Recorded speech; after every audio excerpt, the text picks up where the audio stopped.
Good morning. I am here this morning to talk to you about the color purple or violet. A lot of people, I am still hearing little chatter about using purple as your shading color. So I am going to show you. Now, if you're doing it on yellow, you need to go to a brown or yellow ochre or an orangey color. But on almost any other color, go to purple. Okay? So these are some pages that I have for sale on Etsy. My link there, or my name, shop name is Pam. And then the actual number 1, and then stroke, S-T-R-O-K-E, because you can do it all in one stroke of the pen. Pencil, crayon, paintbrush, whatever you're doing. And for instance, on this one, I am actually putting this one on canvas and painting it. But let's look here. I can take this purple, bring it in here, and I'm not using a blender or anything. Just very light strokes. Do you see how it sent that to the back? Okay, let's go in closer.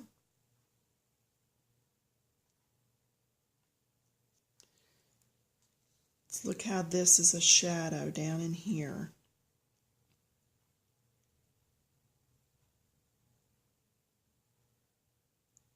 Okay, purple works, y'all. Take your least favorite page and just start playing with some purples. I'm going to put some in here. It's going to push that to the back and pop this bow area to the front. Okay, I'm going to put some over here just to help curve that around. I'm going to put some back in here, and this is going to push this whole area to the back just a bit. Now this is a dark purple, but I am doing a very light touch on it. Okay, you don't want it to be just really dark. You want to keep that light touch, but it's a deep purple because it's a shadow. Can you see how all that is recessing to the back as I color this on there? So anything that's on the bottom layer, see, I can even come through here and do some purple. It's just going to push this area to the back. Just makes it look further away than what's on top. Just little circles, nothing deep and dark. Keep it very light.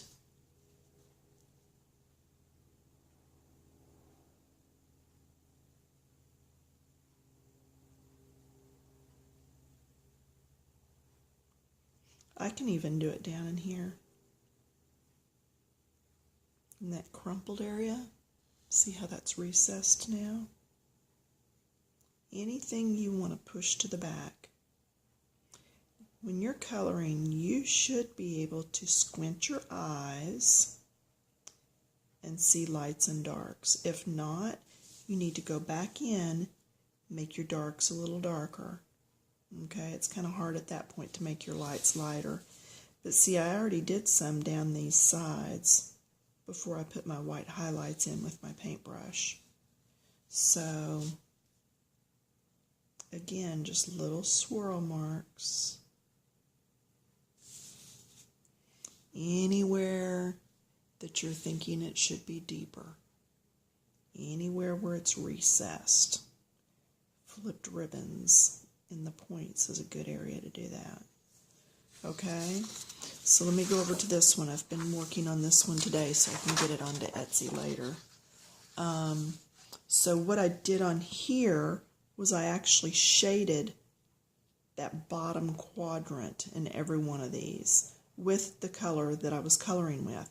Now I want this whole thing to look like it's wrapped around. So I'm going to come down through here and just put a little shadow on this whole area. Now down here at the bottom, that shadow is going to be a little bit bigger because it's at the bottom. But I just pushed all that to the back. And I will come back in with my green and blend this out some. And then this area right here is bottom, so it's going to have the shading a little bit deeper also.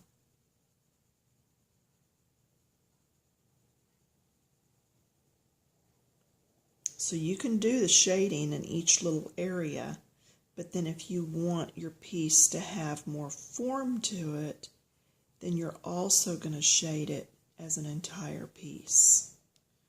Okay, so I can come down through here lightly. See, it's ever so lightly, but sometimes it's those little extras that will actually make your coloring page look so much more complete. See, this is down at the bottom, so it's going to be shadowed more. Think of where your light source might be coming from and the shape that you're trying to get. Okay, see how this is on top of this? So I'm going to come in here. Let's just show you what happens with yellow. See, it just basically turns it purple. Purple overtakes it. But do you see how that's pushed to the back now? Same thing across here. This one's on top. So this would all be shaded a little darker. And would I normally go back and forth with a brown and purple pencil because of that yellow? Yes, I normally would.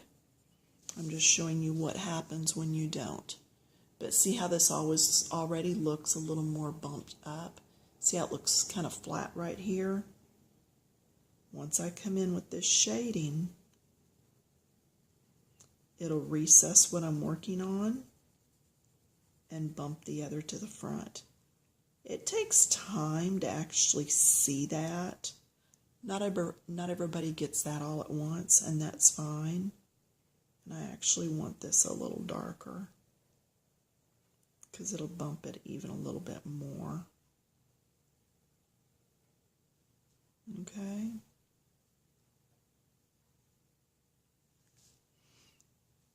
See how that looks like it's on top of it now? Same thing down here. I'm going to come in on this purple area. And I'll go ahead and do some of that too, just because I did on the others.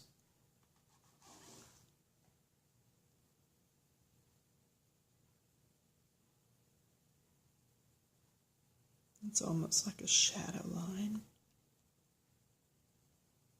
And then down here it's going to be darker because that other ornament is actually, oops, that's from my labels last night, that's actually on top of the other one. Just like my hand is leaving this shadow right now, that's what's happening on this ornament. This ornament right here is leaving this shadow. Okay? So it depends on how the light is shining as to how big that shadow is going to be. But you're just going to come in and deepen. Okay? Let's go up here and look at this one. Again, my hand leaves a shadow. Let's leave a shadow from this ornament onto this ornament. And you can do a directional shadow, which is everything maybe on the bottom right or the bottom left. I am doing an all-around shadow this time. I'm not doing directional.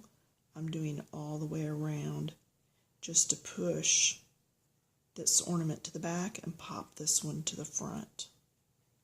So, and you can tell this page is not finished yet. Again, I just want to get it on my shop at Etsy so that people can start enjoying that a little bit.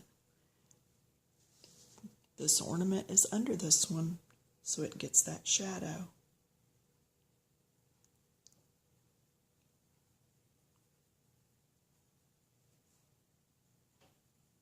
Okay, Same thing here.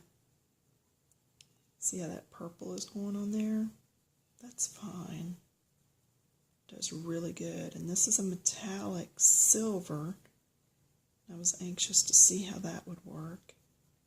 And it's okay. It's still leaving that shadow, and that's what we're wanting. And I don't have to blend the shadow out real good. Just like with my hand, it's a little fuzzy, but that is not blended into this. It's a very definite line. So that's what we're after on these. That very definite shadow that's around there. Okay? So take your time, work on your pieces, look at what's on top of what, and then go and add your shadows. Any of your darker purple coloring pencils are going to work good for this. I would not use a light purple.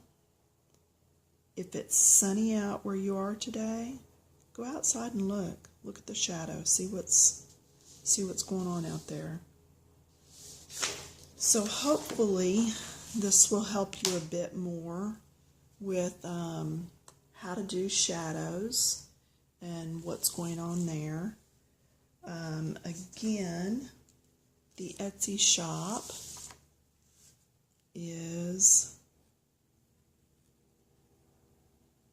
Pam One Stroke. And that's at Etsy. And again, my pages, they're only $1. So I try to make them very affordable. It's not paying for groceries or anything by any means, but I am just trying to get things out there. I enjoy doing it. So that $1 is just going to help keep me in colored pencils. So anyway, happy coloring. And for the ladies over on Coloring Books Keep It Clean on Facebook, I hope that you will go ahead and venture out and try those purples. All right, bye.